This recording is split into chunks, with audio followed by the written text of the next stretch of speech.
Hey, what's up, everyone? This is Ky Dickens, and you're listening to the Telepathy Tapes podcast. My son said to me, I can hear thoughts.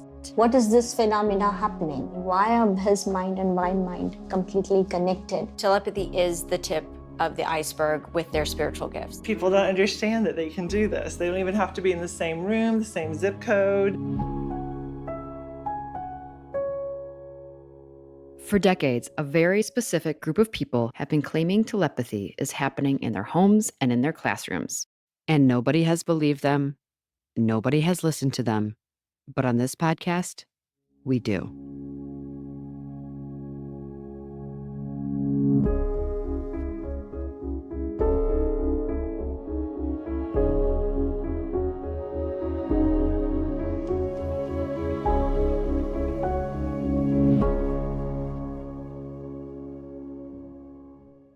Welcome to the very first episode of the Telepathy Tapes, where we venture into claims of widespread telepathy via a group who is systematically dismissed, non-speakers who often have autism.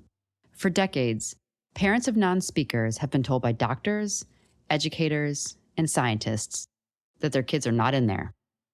They are not capable of communication or competent of learning. Imagine being one of those parents and discovering that everybody has been wrong about your child. They are in there, they are competent, and they can communicate, but then also discovering that your child can read your mind. Would you expect to be believed? We're going to meet people who experience this phenomenon from every corner of the world. We'll travel to Georgia, Wisconsin, Oregon, New Jersey, and so many places in between. We'll also hear from families in England, Israel, Mexico, and India. I find it very difficult to figure out how to bring anyone into this world due to the natural skeptic in all of us.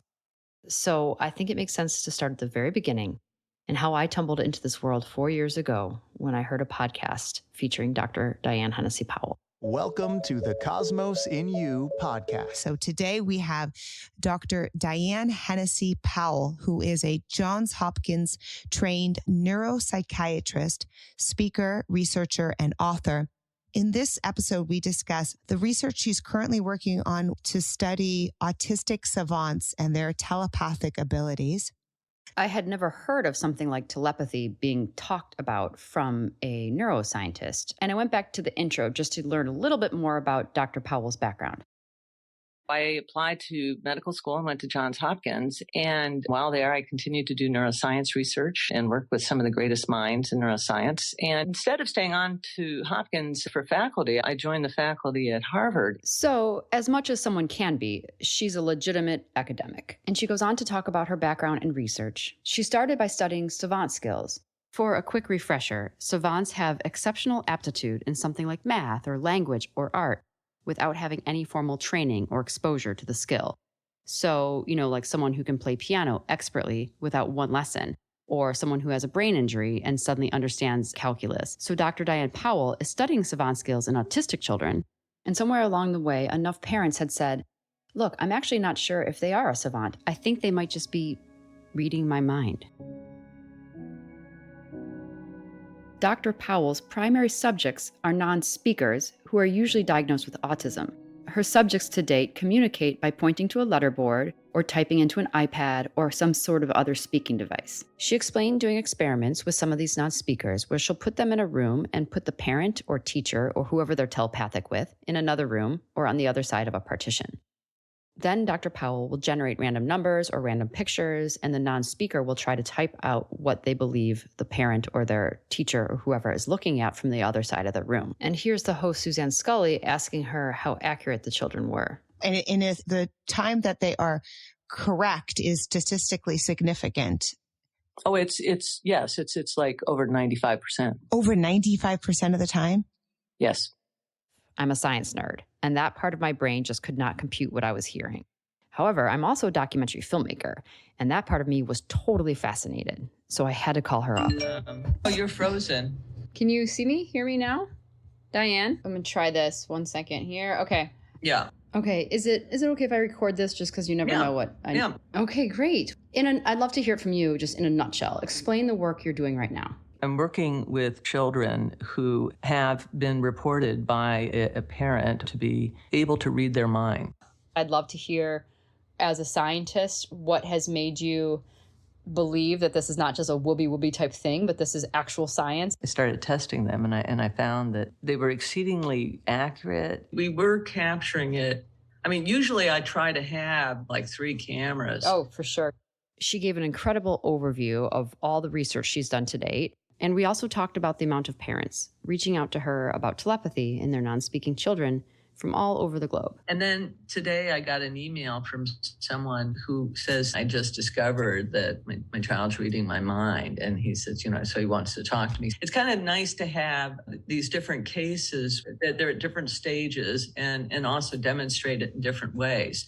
And so even if you can't get the perfect experimental setup, you have to look at the cumulative evidence to date. And that made me ask about the perfect experimental setup. If she could have anything, what would it be? Ideally, you would get some kind of brain imaging of both the transmitter and the receiver. And the simplest way to do that would be to do it with a quantified EEG. I was totally impressed, not just with Diane, but with the earnestness in which these families were approaching her, desperate for answers. And I understood for the first time that if what the families were saying was true, there was a possibility that this research could completely shift our paradigm, how humanity sees itself in consciousness. And I knew I had to document all of this research immediately. What I would love is to get to wherever you are and sit down with you and maybe come up there for a day or two. And you mentioned Washington, but I live actually in Oregon. Oh, okay. And after talking through some of the logistics, she said yes. And I also asked her if she could please send me the drive of all of her former tests. Thanks, all right, thanks, too. Diane. Okay. All right, take care. All right. All right, bye. Thanks, you too. Bye-bye.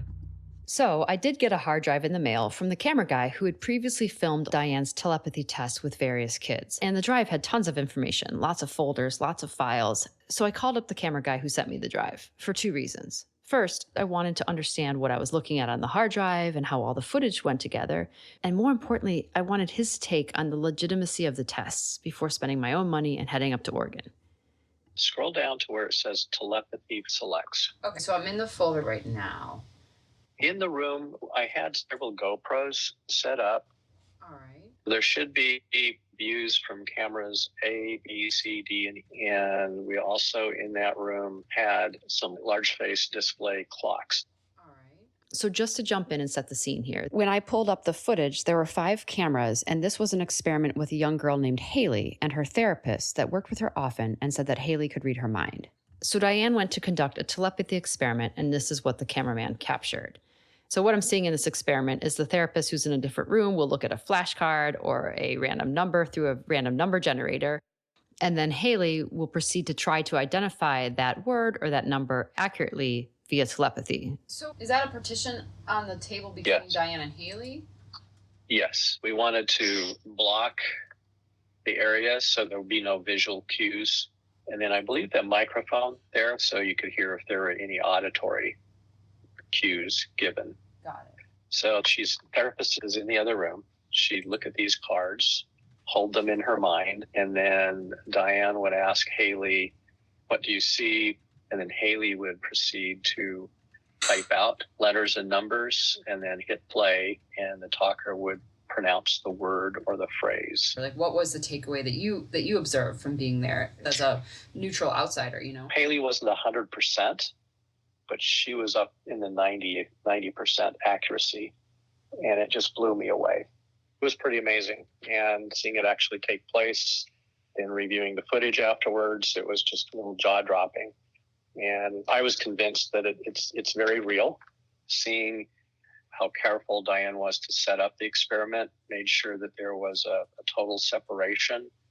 I did have an IFB that I was listening and monitoring what was going on in the experiment room. So I can attest that there was no deception going on. This is really good overview. And it's good to know, too, that you felt really blown away by it. Yeah, I believe each of us through our lives have had some similar personal experiences where, it is when you're thinking about someone and say, boy, I want to talk to them, and then boom, the phone rings and it's them. Those situations, that knowingness, tapping into the conscious collective. My conversation with Kent, the camera guy, convinced me it was totally worth it to go up to Oregon and meet Dr. Powell in person.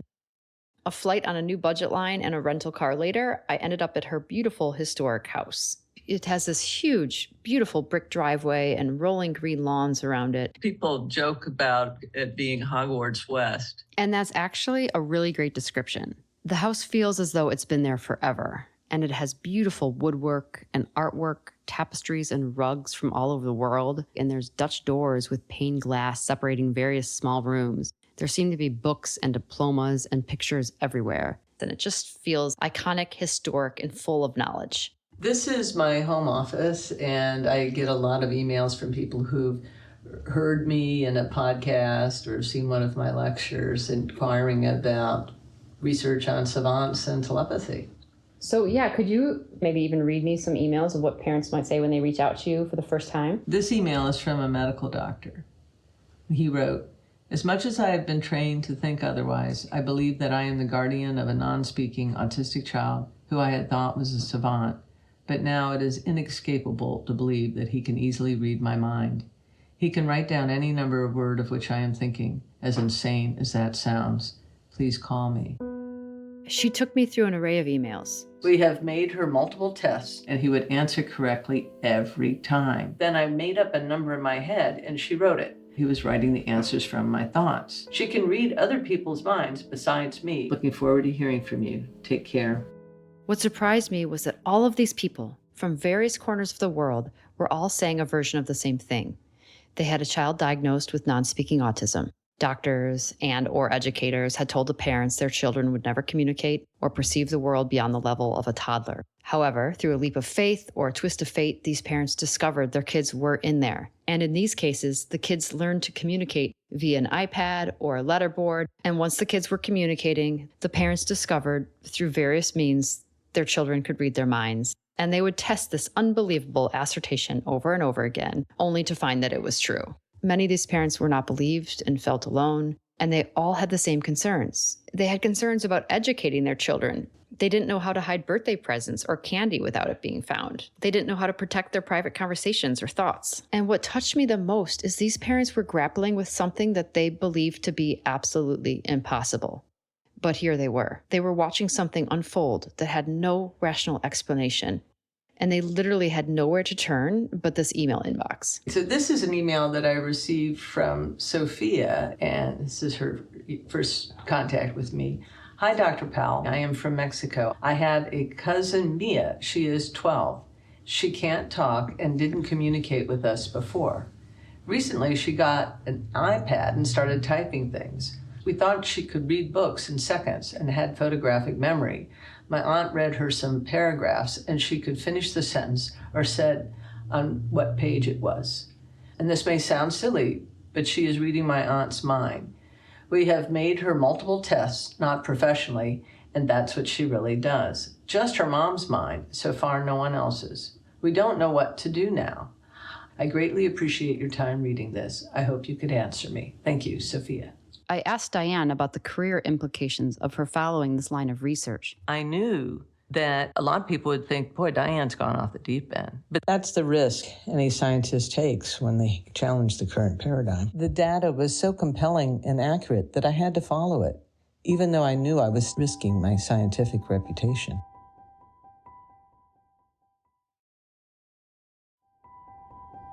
After spending the weekend with Diane, I headed back to Burbank, feeling like my brain was being bent into a new shape. I was grappling with a collision of facts. Dr. Powell seemed smart and ethical and clearly wanted to conduct sound research on this topic. She also felt a strong sense of responsibility to take seriously the numerous emails that she was receiving from concerned and bewildered parents. During my time with Dr. Powell, I also learned how hard it was for her to get research funded, and I got the feeling she was just tired of hitting brick wall after brick wall. And it's a good moment to note why this is. The reigning philosophy in science is something called materialism. This notion says all things in our world are the result of interactions between physical matter, right? Like things we can measure and observe. And research into telepathy falls way outside of the materialism lane. And thus, there's just not a lot of support for scientists like Dr. Powell who are thinking outside of the box. So I was wrestling with all of this, and I just kept coming back to the families. I just couldn't believe that parents of non-speaking kids who don't know each other from all over the world are in on a mass conspiracy theory to trick the world into believing in telepathy. That's just impossible. These families don't know each other. In fact, most of them reaching out to Dr. Powell felt utterly alone. They weren't sure if they were the only ones in the world that this was happening to. So from my point of view, there was something big and something real going on. And as a documentarian, I was pretty sure this was going to be my next big project. But in order to fully commit and dive in, I needed to see it with my own eyes. I thought about that family in Mexico from the email. Mia and her family had never met Dr. Powell. And it occurred to me that if I could get Dr. Powell and the family to Los Angeles, I could document a killer test for Diane with cameras from every angle, with mics on every single person. So I pitched this to Diane, and she was gracious and open to the idea. But she wanted to Zoom with Mia's family first, and they were open to her filming this first Zoom meeting. This is Mia. Hi, Mia. Nice to meet you. Yes, she's waving. Is this the mother over here on the right? That's right. Yes. Nice to meet you. What is your name? Ileana. In the Zoom image, we see Sophia, who's Mia's adult cousin, and her mother, Ileana. Sophia is the only one in the family who feels comfortable speaking English, so she's doing most of the translating. There are some other family members in the room who don't introduce themselves. I think one might be Mia's brother and her father, and you can just tell that everyone's excited to be there and eager to be taken seriously. Ileana. So I'd like to hear from her when she first started realizing that maybe this is what was going on with Mia. Sí, ¿quieres saber cuándo fue como la primera vez que te diste cuenta que tal vez eso es lo que podía estar? Just recently, in October, November. At this point, the adult cousin, Sophia, grabs off of the table an acrylic letterboard. It looks like a piece of paper about 8.5 by 11 inches. It's clear with letters and numbers in black written upon it. Mia uses this board to communicate. She doesn't speak. And now with the pandemic, she's been like homeschooling. So she recently discovered that she can type like on the iPad and like that. Dile que Mia me escribió que ella podía leerla. And Mia typed her that she could read her mind. She's aware she can do that. Do you know how long she's been doing that? She recalls having memories even since she was in her mom's womb. Mm-hmm. That's what she says, and that she can read her mind ever since. And so was she developing normally and then regressed? She was diagnosed when she was 2.5 years. So she never developed language. She never was able to speak. Nunca pudo hablar. No, never. And what is she most interested in? The música. Music. She likes music. Water. She likes water. Just swimming. What kind of music does she like? Mexican music. Oh, okay. Like Selena. Do you know Selena? At this point, Mia walks into frame and grabs the letterboard. And then she types something that seems out of left field.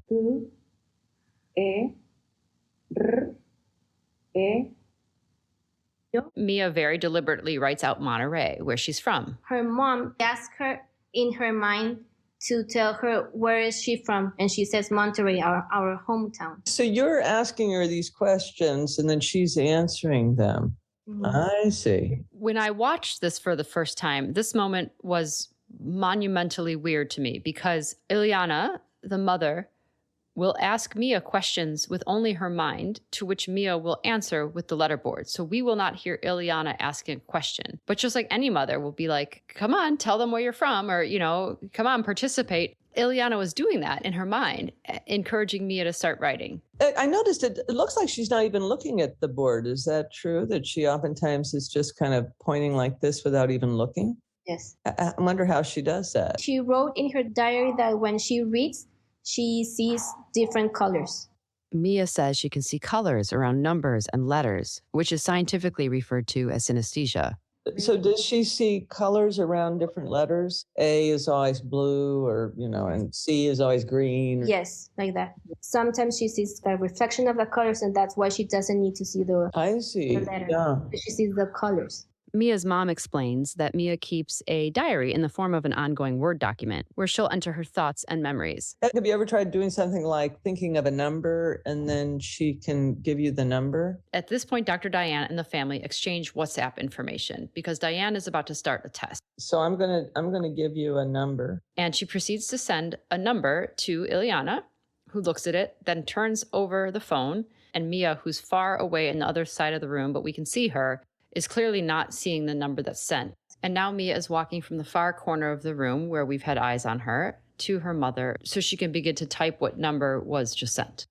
Mia has a huge smile on her face. It looks like she's loving this moment, and she types in the correct number. Very good. Okay. Let me try sending a word. No, that's how it's translated, okay? Dr. Diane sends the family a word. Mia comes over again, a huge, huge smile on her face, and she correctly types in the word. She's got a beautiful smile. Yeah, that's good. So is she pretty much 100% accurate? I mean, is she always accurate, or does she sometimes make mistakes? She's 100% accurate so far. Mm-hmm. Okay. And does she like doing the telepathy?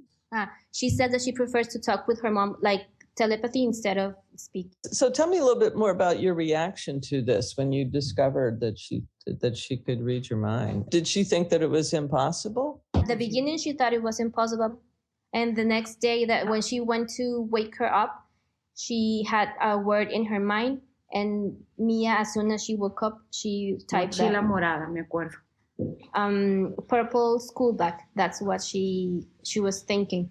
And Mia wrote that in the iPad. If that was hard to hear, when Mia first said to the family, "I can read your mind," they thought it was impossible. However, the day after that admission occurred, Ileana, Mia's mother, walked into the bedroom, woke her up for the day, and said, "What am I thinking about?"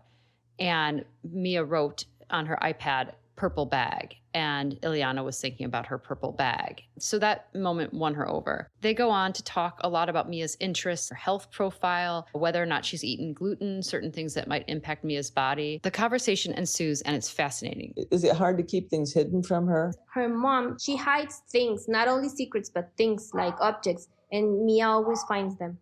This one girl, she liked to eat potato chips. And when her parents would try to say, "Oh, we don't have any chips left," she knew exactly how many chips were left.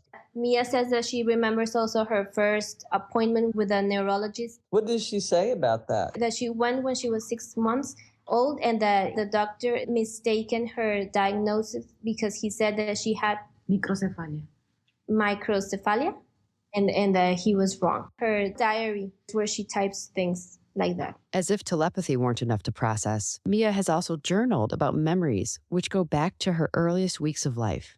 And you'll discover, as I did, as we meet more and more families, that telepathy is just the tip of the iceberg. But then the conversation took another unexpected turn. And you'll hear Mia's brother talk here for the first time. That ever since they discovered that she had telepathy skills, she can't sleep with the lights off. We don't know why. Sometimes when she's in her room, I see her like looking around and she starts laughing as well. Do you ever ask her what she sees when she's looking around? People. She says she sees people. I realize that this seems way off topic, but the family didn't think it was. And they certainly aren't the only family who will say their kids can see things that they simply can't. Really appreciate meeting all of you and appreciate you taking the time. And I really want to help. I feel that these children, they're not getting their educational needs met. Yeah, You really appreciate it. You're very welcome. I appreciate it too. Gracias. Thank you. Gracias. Have a good day. Bye-bye. Thank you. Bye. Dr. Diane got what she needed to believe it was worth having Mia's family come up to America for some formal tests. So now it's game on.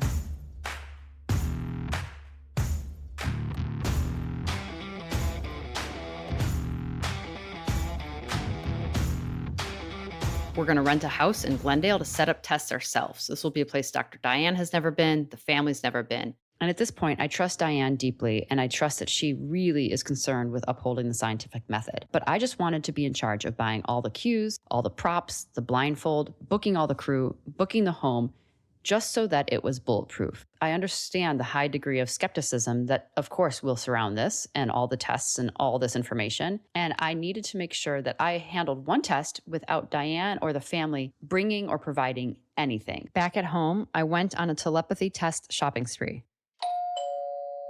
Okay, she went shopping again. No, these are for the test for next week. I've been married for 12 years. We have 2 little kids, and my family thinks it's hilarious to make fun of me by documenting 3 things. 1, all the tape I leave around the house. And 2, they think it's funny to take photos of me taking photos. And 3, they love to document all the things I buy on Amazon because apparently it's more often than I like to believe. So these are just Amazon things. I believe the family's 100%. I just want to help appease any skeptic. This is me trying to justify everything I'm pulling out of the box when the night before I had said we have to scale back on ordering out. I don't want Dr. Powell to bring this stuff. I don't want the families to bring this stuff. I just want to be the layer for the skeptics where it's get this stuff on Amazon. I'm not even going to open it until the day of. I just think that's the way to go. So, you can turn that off. And the next step was finding an Airbnb that was affordable, booking a small crew who could handle 5 cameras, the audio feeds to each one of the people there, and getting the family and Dr. Powell to Los Angeles. It was a huge lift, but if we want to categorize worth in terms of things that positively and permanently change your life for the better, then this was worth every penny.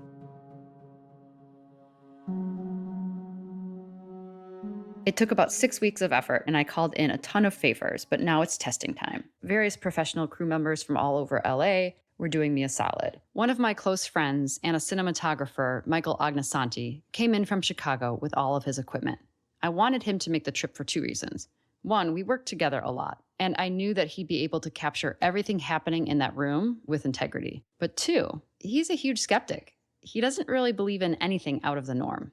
He's a materialist, which I love about him, but meaning anything supernatural or having to do with ESP, he raises his eyebrows at. And I also needed someone in Los Angeles who can translate for the family. And I wanted to make sure it wasn't someone that was part of the family or someone Dr. Powell knew, and someone that I could trust.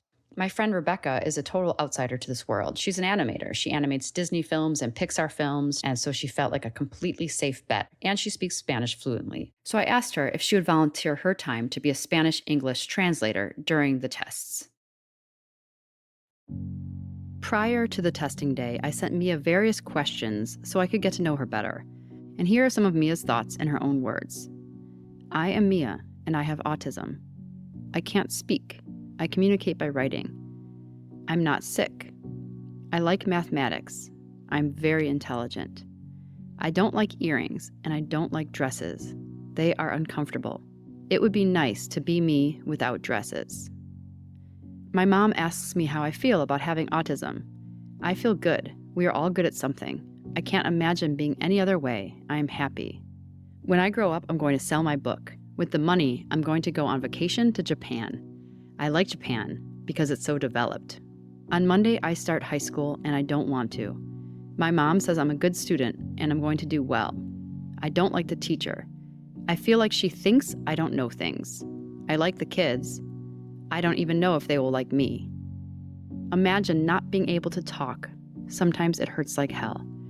Autistic people can do anything. It's a lie that we can't. We find it more difficult, but we can. It would be possible if they believed in us more. No one knows what life is worth, but don't tell me it doesn't matter. Today we are on trial. Only the good memories will remain. The good memories. Let's record thousands of memories. Okay, it's testing day, and there's a lot going on. Mia, her father, her mother, and her cousin Sophia, who originally reached out, are all at the house. And so is a crew of about 6 people. The house is a mid-century ranch in Glendale. It's on a beautiful wide street with lots of lawns and trees. Because there's almost nothing in the cabinets, I make the assumption that the house is mostly used for Airbnb and film rentals. There's a large living room, and that's where we've set up. We've removed almost all the furniture from the room, except for a gray fabric couch where we will position Mia and her mother for the tests. Before we get going, I do a little meeting with the crew and Dr. Powell. So just technically, we have a camera here that's going to be a wide shot on the family. This will be like a kind of a close-up that will rove between the 3 of you. We need to make sure the GoPro can see over her shoulder so we can see the number. And then every time that you have your cue, I'll just bring a divider in and put it between Ileana and Mia. The flashcards that I had, the numbers only go up to 10, which that's not statistically probably that great. So we were talking about is using a random number generator. So Dr. Powell, what numbers do you want to put in there? I would like to try 3-digit numbers, so there'll be numbers between 100 and 999. I'm putting all of this in here just to make sure people understand that the crew and myself went through great pains to make sure that there could be no cheating. We provided the iPad. In this room, I downloaded the number generator, and we set up the parameters 100 to 999. There was always someone generating the cue that was given to Dr. Powell, which then she would give to the parent. That's a reflective surface there, the TV, so we need to cover that. Okay. And this one too. Mm-hmm. And there's a mirror there. And there's a mirror there? Yes, that's got to be covered up as well, or taken down. All right, so Probably TV covered up, and then that mirror is going to come down. And then, Brian, maybe if you wanted to do like a 360 of the room really quick. I'm going to put all of this raw footage on the website, telepathytapes.com. The crew, myself, and Dr. Powell were meticulous about making sure this test was bulletproof. Hang on a sec, let me get that again. So there'll be a blindfold on Mia. The other thing we're going to do is put a divider up every time that she sees the cue. So as far as blindfold goes... Let me just try this on and see. Yeah, I can't... You can't see anything? Can't see anything, no. Mm-mm. Hey, does anyone else want to try out this blindfold to make sure that you can't see anything? Sure.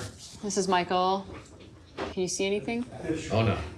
Like, not, it's an abyss. All right, cool. Legit. That blindfold, by the way, is something called the Mindfold, which, as you now know, you can buy it on Amazon, and it is really intense and very dark. And I was so happy it was Michael who decided to try it on, in addition to Dr. Powell, because as I noted previously, he's my resident skeptic, and had he not tried it on, I think he always would have been questioning about the efficacy of the tests.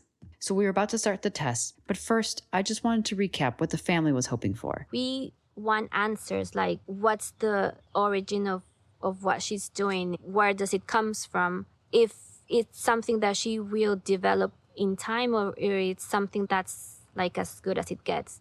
And what should we do from now? We just want her to be happy. And there's so many things that we don't understand and we can't help her. Okay, so our goals are pretty much set. We're going to start testing this, and the family just wants validation. They have experienced this in their own home. They think Mia is telepathic, and they need to know, is she? Just to set the scene here, Dr. Powell hit a random number into the random number generator. Then we asked her to hit it again and again, so we made sure it was super random. So we're going to go for this number? Okay, and then show Michael's camera. And then show Ileana. And Ileana stare at it for a while. There's a blindfold on Mia, and she's on the other side of a partition from her mother. I got frustrated with myself when I rewatched this for injecting myself too much in this moment, because I was concerned that if Ileana didn't see the number for long enough, maybe the telepathy wouldn't work. Let her stare at it for just another second, maybe. Míralo un poquito. The number that was generated was 698. Dr. Powell has just shown all the cameras in the room, and she shows Ileana. Dr. Powell is putting the iPad face down. We're taking away the partition, and Mia is going to take off her mindfold, the blindfold, so she can type. Okay. All right, and if she wants to take it off now, she can. ¿Se puede quitar? Running at 6. 9, 8. That was it? Very good. So Mia got the number correct, and everyone was acting so calm, like this was normal, and I think everyone was just feeding off of each other and acting calm. But I was freaking out inside, and I wanted to go again and again and again. Mia was smiling and laughing. We all kept checking in with her and the family, and everyone wanted to keep going, which I was very happy about. Okay. Okay. Here's the number. Okay. When it's clear to put the board, let me know. Okay. Is okay? Yep. Uh-huh. Ahora se sube. We generated another number, and the number was 956. Mia has her mindfold, which is a very intense blindfold on, and she's behind a partition. Dr. Powell shows the number to the cameras and to her mother, and now she's putting the iPad face down. And we're about to pull away the partition and remove the mindfold. 956. Was that it? That was it. Wow. The room felt electric. Mia got that one right too, and you could tell the family was so relieved that Mia had the same accuracy here in front of the neuroscientist that she had at home. We check in with Mia. Everyone wants to continue going. We continue to do well over 20 tests with Mia and her mother, and she was correct every single time. And now we're going to do a different test with Mia. We have 6 different color popsicle sticks: yellow, purple, blue, green, etc. We're spreading the sticks out on a round end table that we grabbed from the living room. We have placed different color popsicle sticks about 6 inches apart from one another in 2 rows of 3. Then one by one, we will hand Mia different color popsicle sticks, and while blindfolded, she needs to put each one in the appropriate colored pile. So if we hand her a yellow stick, for example, she'll need to put it in the yellow pile, all while having the mindfold on. All of this is so mind-blowing. I'm not even sure what we're testing here, but it seems to me that we're testing, can she just see through the mindfold? Okay. And she's going to hand her the popsicle stick. Ponlo donde van los colores. Mia was just handed a green popsicle stick, and she put it into the green pile. ¿Dónde va? Muy bien, Mia. Suelto. Okay. We start doing the test, and Mia accurately puts sticks into the various piles. However, we notice that our piles are so spread apart that she's having a difficult time moving her body in such a way to reach the far yellow pile. So we move the piles a bit closer together, and she continues with her accuracy. Mira, no lo he bajado. In fact, what you see on the footage is that she put the green sticks where the green sticks go, the red sticks where the red sticks go, the purple sticks where the purple sticks go, etc., as though she can see through her mindfold. When the test was done, I was in complete shock and didn't even know the correct question to ask. So I asked, can she see through her mother's eyes? And they asked her that, and she said, no, I can see everywhere. After the room had seen Mia accurately display her mind-reading abilities again and again with random numbers and random pictures, that now feels commonplace. But this popsicle stick test feels like a new frontier. Hey, Mia, muy bien. I look at Michael, who's behind the camera, and he looks shaken up. So I ask him what he's thinking. I haven't seen it. What are your thoughts? I mean, I wouldn't do it as a skeptic. I'm generally a skeptic in my life for most things. But through seeing this, I can't... It's hard for me to not believe this is authentic. I'm looking at everything. I'm watching her. I'm watching the mom. I'm watching everything. And for me, in my perspective, it's real. Yeah. I mean... And Rebecca, you came today, an animator by trade. You just came as a friend because you speak Spanish and as a complete outsider. Like, what did you take away? That there is something at play that we as humans don't see because we're busy with our senses, like we're busy with the tactile world. This is proof. It's just proof of that. She spelled out horse in Spanish. Like, that's out of this world, because if someone's blindfolded, there's something else happening there. So I want to ask the mom a question while we're rolling. I also asked the family what they believed about telepathy or ESP before Mia revealed that she could read minds. And this is how Sophia answered. We have never read nothing about telepathy or psychic skills, or we don't know anything about it. I think we still know very little. We started looking up information after we saw that she does it. I think before that we didn't even believe that could be possible.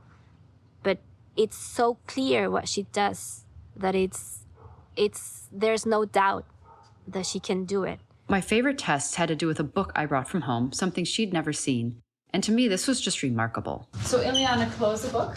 What you see on screen is Ileana, who's got the book toward the camera, and Mia is facing the opposite direction. Okay, and then just open up to any page. When Ileana landed on a page, we'd ask Mia the page number, and she would correctly state the page number that she'd flipped to. Sometimes we'd point to a word on a page that we had just opened to, and she would correctly spell out the word. We did this a few times, with both Ileana opening up the book and some of the crew opening up the book. And now with the number, the numeral on the page. Ahora hazlo con el número que tiene.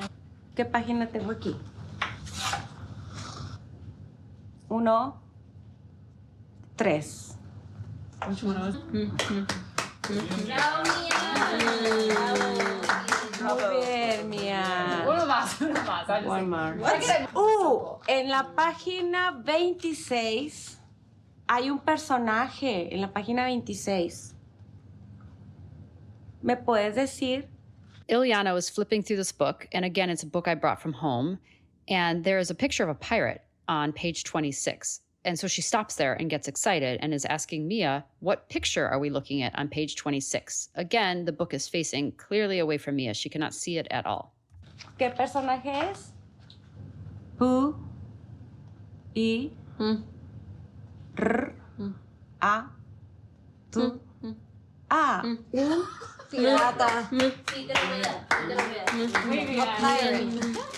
She clearly types Pirata, which spells pirate in Spanish. I love this moment because the crowd just goes wild. At this point, everyone in the room had their mind blown. If someone on the crew wasn't won over by the random flashcards or the random number generator or the popsicle stick test, they were by this book test. We decided to start pushing the envelope, and we tried to see if Mia could do telepathy tests with her father. We tried random number generators, random picture generators. Okay, so there's the number. Okay, let Daddy look at it.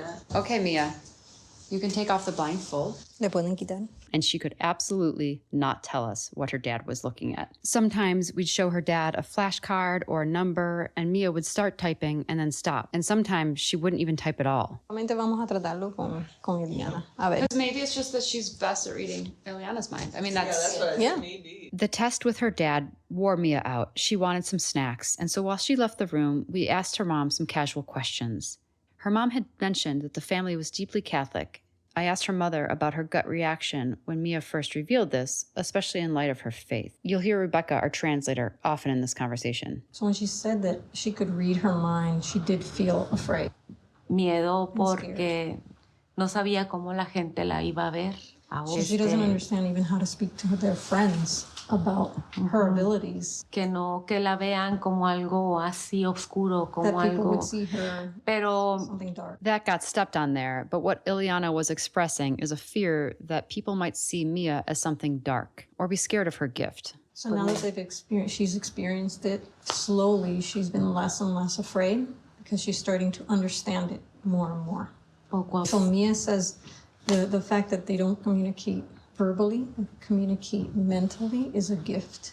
Gustar le gusta mucho. She loves it. So Mia says that it's more beautiful for her to communicate with her mom in that way. With telepathy. With telepathy. Es muy importante. She feels like a mother of someone really important. Como alguien que no es común. Someone who's not common. She knows that Mia is going to change a lot of minds and hearts. She wrote in her diary that she can read everybody's mind, but you have to believe in her for her to do it. We did more tests that afternoon and the following day, including a QEEG test where we did a brain scan between Mia and her mother. My name is Dr. Jeff Tarrant. I'm a psychologist and then have been studying and working with neurofeedback and quantitative EEG analysis for about the last 25 years. If you remember my first call with Diane, she said she wanted to do a QEEG brain scan during a telepathy experiment. Dr. Tarrant volunteered to do this for us. He put tight caps on both Mia and her mother, filled the holes with some sort of gel, clipped something on the ears, and hooked all of this up to a computer. Mia did not like the clip on her ear, but she was a trooper and able to sit still long enough to do some telepathy experiments so Jeff could get good data. The biggest overall finding is really this increase of activation across all the brain waves. If there was no change, I would definitely be skeptical. This won't be the only QEEG test that Jeff volunteers to do for us, so we'll dive more into his findings and research in future episodes. After our 2 days of filming together, I had more questions than answers, and I was fixated on finding out how and why this is possible and how widespread it was. When we were leaving the shoot, I said to Dr. Powell, "That seemed so easy to demonstrate and so unbelievable. How is this not everywhere?" And in so many words, she said, "You haven't seen anything yet." And then she relayed in a gentle way that all of the tests we'd done over the past 2 days would not be accepted by her scientific peers. That was difficult for me to compute because what I saw in that room twisted my mind and my heart and my soul into a pretzel. My entire worldview was shifted in one afternoon. And here's Diane Powell telling me she was good, but none of the tests that we did today would be accepted by her scientific peers. And I felt crestfallen and confused. We were so careful. There was no cheating. Every mirror was covered. All the glass was covered. Mia was never even looking in the direction of the cues. We tested the blindfolds. We had partitions. People were looking at this from every angle. We had 5 cameras. Everyone in that room saw with their own eyes that Mia consistently, somehow, could read her mother's mind. Even Jeff Tarrant, the QEEG guy, said, "I've never seen anything like this." I couldn't understand what Dr. Powell was telling me, that all the tests we'd done over the past few days would be thrown out by science. And we will get into that. We'll get into why that is. But at that moment, I looked at Dr. Powell and said, who could be better than this? And she said I should go test one of the children she tested before. She suggested that I go meet a boy named Akil and his mother, Manisha. A few weeks later, I got on a plane and went to New Jersey with Michael, my skeptical, yet partially softened, cinematographer. I was on a journey to figure out what could possibly make a candidate better for testing than Mia, who seemed so accurate and so completely telepathic. Without knowing it, I was walking straight into a decades-long battle over truth and perception, ableism and greed, skepticism and gatekeeping. And in the center of it all, our parents, who are working so hard, every day, invisible, against all odds, and they know exactly what is happening under their own roofs. So if you open this book right now and you looked at a picture and said, what am I looking at? What would he say? He will tell me what I'm looking at. Like, do you have to be in even a room? No, it's in my mind and it just goes there. In the next episode, our universe expands exponentially, and we're faced with the possibility that scientists, educators, the media, doctors, and critics have gotten everything completely wrong.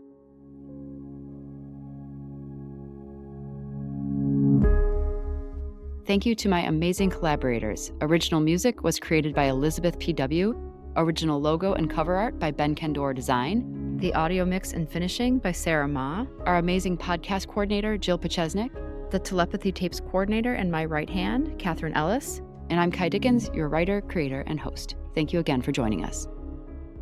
Remember that you can review some of the tests and see some of the film recordings on our website, thetelepathytapes.com. Thank you so much for tuning in, and join us next week as this world expands and deepens.